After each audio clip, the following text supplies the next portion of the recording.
कि जरा दीर्घ दृष्टि दोष या दूर दृष्टि दोष क्या है। सुनिएगा, लिखने नहीं बोल रहे हैं, सुनने बोल रहे हैं। दीर्घ दृष्टि दोष या दूर दृष्टि दोष क्या है, इसके कारण और निवारण के उपाय। दूर दृष्टि दोष में क्या होगा, एक बात हमेशा याद रखना होगा, जो दृष्टि दोष हो रहा है, निकट दृष्टि दोष हो रहा है तो निकट वाला स्पष्ट दिखाई देगा, दूर वाला नहीं। दीर्घ दृष्टि दोष या दूर दृष्टि दोष होगा तो दूर वाला स्पष्ट दिखाएगा, नज़दीक वाला नहीं। तो आँखों में पाए जाने वाले ऐसे दोष जिसमें किसी व्यक्ति को दूर की वस्तुएं स्पष्ट दिखाई देती है जबकि नज़दीक की वस्तुएं स्पष्ट दिखाई नहीं देती है, धुंधला दिखाई दे, ऐसे दोष को क्या बोलेंगे, दीर्घ दृष्टि दोष या दूर दृष्टि दोष। समझ में आया। अब है कि इस दोष के क्या कारण है, दीर्घ दृष्टि दोष या दूर दृष्टि दोष के क्या कारण है।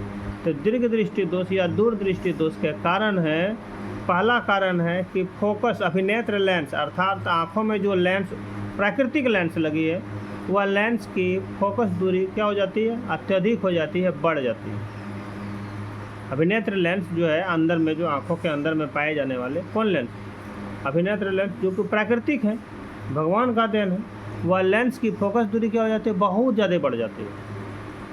एक और नेत्र गोलक का छोटा होना, नेत्र गोलक का छोटा, ये दोनों कारणों से हमें दूर की वस्तुएं स्पष्ट तो दिखाई देती है लेकिन नज़दीक की वस्तु स्पष्ट दिखाई नहीं देती है। तो इसका निवारण करने के लिए, इसका समाधान करने के लिए क्या करना होगा, उत्तल लेंस के चश्मे का प्रयोग करना होगा। अर्थात आँखों में जो लेंस है तो वो है, ये है, अलग से हमको उत्तल लेंस के चश्मे का प्रयोग करना, समझ में। जैसे हम जो पहने हैं तो ये उत्तल लेंस है, ठीक है कि नहीं, ये क्या है, उत्तल लेंस। ये मेरे आँखों के सामने इस प्रकार से उभारा गया लेंस है कि नहीं, समझ में रहा ना।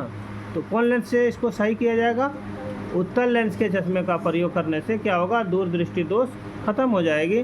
ख़त्म का मतलब क्या, फिर चश्मे को उतार देंगे फिर तो वह दोष आ गया, वह दोष आ गया, लेकिन फिर चश्मे का प्रयोग करेंगे तो फिर ख़त्म हो गया। तो कहने का मतलब देखिएगा, कोई व्यक्ति जो है ना किताब पढ़ने नहीं सकता, बोल हमको धुंधला दिखाई देता है, इसका मतलब है और दूर में दिखाता है वो, बोल दूर वाला हमको तो क्लियर दिखाता है, नज़दीक वाला किताब पढ़ते हैं तो किताब पढ़ने नहीं सकते हैं, धुंधला दिखाता है, अक्षर स्पष्ट दिखाई नहीं देता है। तो बोले क्या करना होगा, चश्मा लेना होगा। अब वो क्या बोलेगा, कभी किताब पढ़ना है तो क्या बोलेगा, अरे बाबू मेरा चश्मा दो, है कि नहीं। चश्मा लगाया, उसको स्पष्ट दिखाई देने लगा, चश्मा खोल दिया, स्पष्ट दिखाई देगा क्या, नहीं देगा। तो जब चश्मा लगाया वो बीमारी ख़त्म नहीं, मतलब बीमारी को समाधान कर सकता है कि नहीं। जो बीमारी है, जो है प्रॉब्लम आपका, वो प्रॉब्लम ख़त्म करेगा कब, जब तक आप चश्मा पहने हो तब तक। चश्मा जहाँ उतारे कि वह प्रॉब्लम सामने आ जाएगी, ठीक है। तो ये दीर्घ दृष्टि दोष या दूर दृष्टि दोष समझ में आ रहा है। क्या है कि दूर की वस्तु स्पष्ट दिखाई देता है लेकिन नज़दीक की वस्तु स्पष्ट दिखाई नहीं देती। और इसका कारण क्या है, नेत्र गोलक का फोकस दूरी बढ़ जाना, नहीं, आँखों का जो है ना, आँखों में जो पाए जाने वाले लेंस, जो अभिनेत्र लेंस है, उसकी फोकस दूरी बढ़ जाना और नेत्र गोलक छोटा हो जाना, ठीक है।